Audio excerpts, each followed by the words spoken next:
Assalamualaikum warahmatullahi wabarakatuh. Selamat pagi, siang, sore, dan malam, teman-teman. Ya, sebelum kita mulai, alangkah baiknya kalau kalian berdoa dulu. Dan juga kalau kalian tidak keberatan, silakan diberikan like, share, dan subscribe tentunya. Karena itu cukup akan berarti buat channel ini. Terima kasih. Oke, langsung aja. Topik yang akan saya angkat kali ini adalah salah satu topik dasar dan harusnya udah dibahas pada sebelum-sebelumnya, seharusnya. Ya, tapi nggak apa-apa, kita akan bahas secara singkat dan detail dan tanpa melupakan konsep-konsep yang penting pada materi ini. Oke, materi ini adalah sekilas tentang teori himpunan. Ya, kita udah sering nemuin berbagai himpunan di materi-materi matematik sebelumnya. Seperti bilangan kita nuliskan dalam bentuk suatu himpunan, persamaan matematik kita juga menuliskan solusi-solusi dalam bentuk suatu himpunan. Dan kita akan membahas apa himpunan itu sendiri. Nah, berikut saya kutip berbagai definisi dari apa itu himpunan atau set. Ya, di sini ada yang saya ambil dari Wikipedia. Di sini juga salah satu founder dari teori himpunan, George Cantor, juga memberikan definisi sendiri. Lalu saya cari definisi yang lain.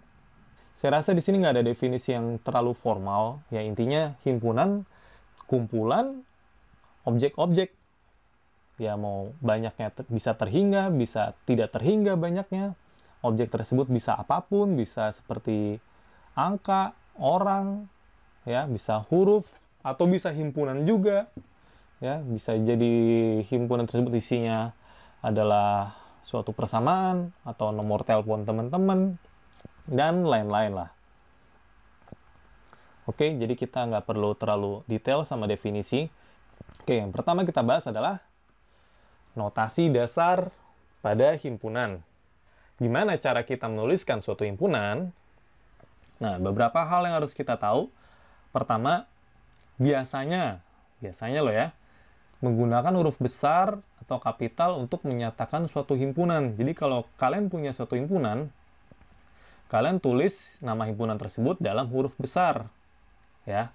Dan juga untuk objek atau elemen suatu himpunan biasanya pakai menggunakan huruf kecil. Contoh, jadi kalau misalkan saya punya himpunan A, ya misalkan A adalah himpunan. Jadi A ini adalah suatu himpunan, saya nggak tahu himpunan apa ini. Dan misalkan saya punya A kecil, yang merupakan suatu elemen atau objek atau anggota dari himpunan A. Ya kan? Saya nulisnya pakai huruf kecil, dan ini himpunan. Ini anggotanya atau elemen atau objek dari himpunan, nah ini. Nah, kita bisa nuliskan pernyataan tersebut dalam bentuk kayak gini. Jadi A kecil elemennya merupakan bagian dari himpunan A. Apabila A bukan anggota atau elemen dari himpunan A, kita nulisnya kayak gini. Nah, kita bisa nuliskan suatu himpunan dengan menjabarkan elemen-elemen atau anggota himpunan tersebut dengan menggunakan tanda kurung kayak gini nih. Ya, jadi kita buka kurung dan di dalamnya adalah objek-objek dari himpunan tersebut. Bisa juga ditambahkan keterangan tentang elemen-elemen tersebut. Oke, pertama saya akan menjelaskan berbagai contoh dalam menuliskan himpunan. Jadi banyak orang-orang menuliskan suatu himpunan. Oke, saya kasih contoh yang pertama. Misal, A, saya pakai kata-kata aja di sini. Saya nggak mau pakai tanda kurung atau apapun yang repot-repot. Nah, yang pertama, A merupakan himpunan. Himpunan apa enaknya? Oh, warna-warna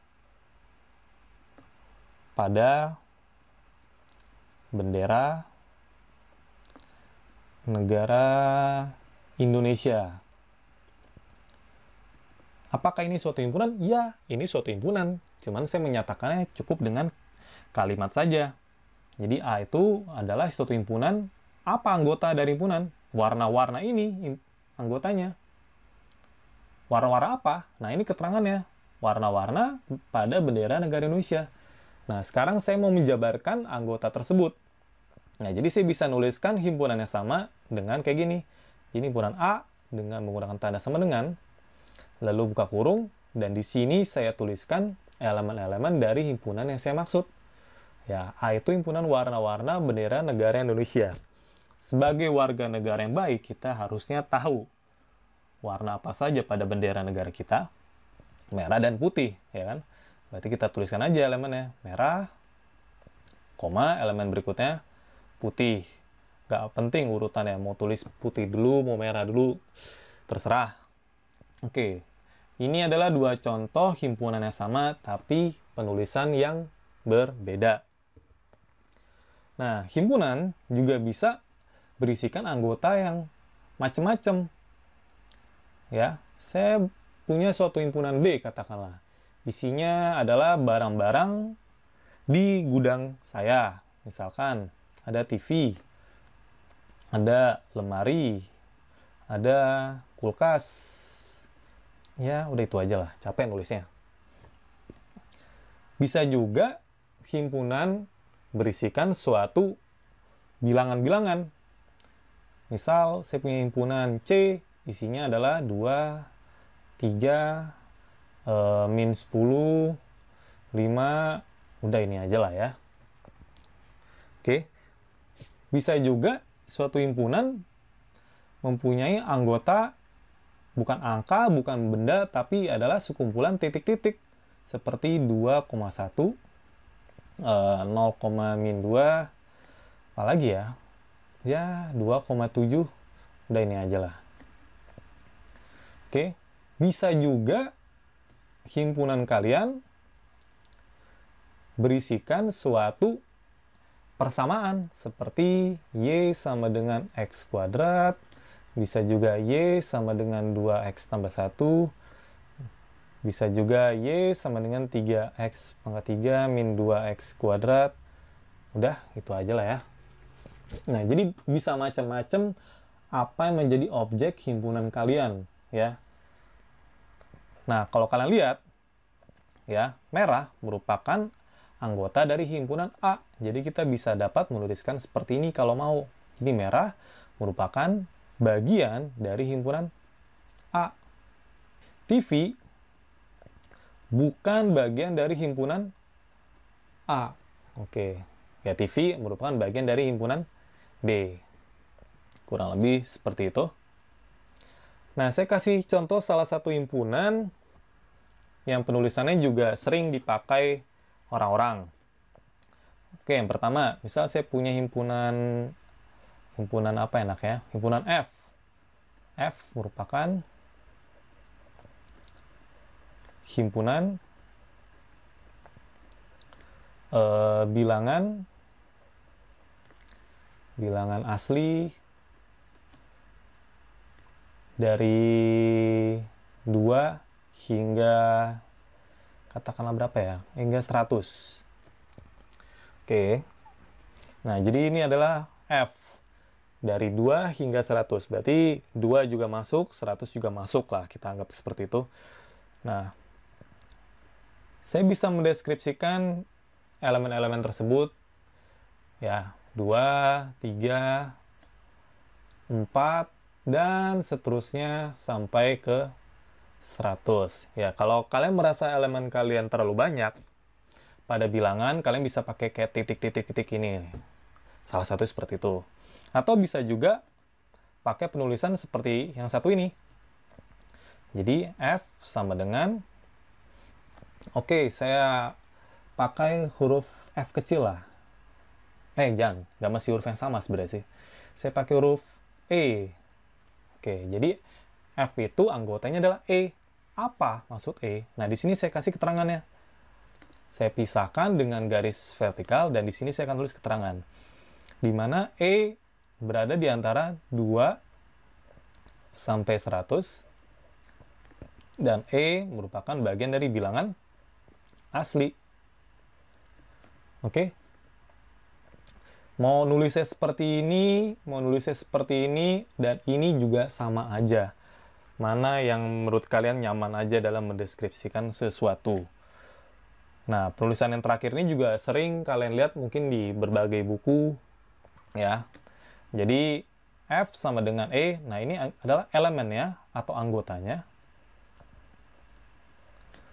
Dan ini pemisah atau mungkin dibaca di mana. Dan ini adalah keterangan tentang elemen tersebut. Jadi F itu adalah suatu himpunan yang anggotanya adalah ini, di mana, nah ini, di mana keterangan tentang si E tersebut. Jadi apa itu E? Nah, berikutnya, kita akan bahas kesamaan dalam himpunan. Ya, jadi dua himpunan dikatakan sama apabila kedua himpunan tersebut berisikan objek atau elemen yang sama. Dan kita juga menggunakan tanda sama dengan. Ya kan tadi kita nuliskan himpunan juga pakai sama dengan kan, apabila kita ingin menjabarkan elemennya dengan pakai tanda kurung seperti ini. Nah, maksudnya apa di sini? Maksudnya saya ingin mengingatkan lagi ke teman-teman, tanda sama dengan ini bukan berarti kita hanya pakai pada suatu kalkulasi angka. Kayak 2 tambah 3 sama dengan, enggak cuman itu doang. Tanda sama dengan ini menyatakan suatu identik logis. Ya, atau simpelnya, intinya dia saling ekuivalen atau sama. Contoh, A sama dengan B. Berarti A dan B adalah objek yang benar-benar sama. Kalau seandainya A itu suatu angka, B pasti juga suatu angka yang sama kayak A. Kalau A itu adalah suatu fungsi, B juga merupakan suatu fungsi yang sama juga dengan A. Oke? Dan juga sama pada himpunan. Jadi kita bisa menyatakan dua himpunan yang sama dengan tanda sama dengan seperti ini. Jadi himpunan A sama dengan B. Nah, kita kasih contoh himpunan yang sama. Misal, himpunan A adalah anggota angka-angka seperti 2, 3, min 10, dan 5. Lalu saya punya B.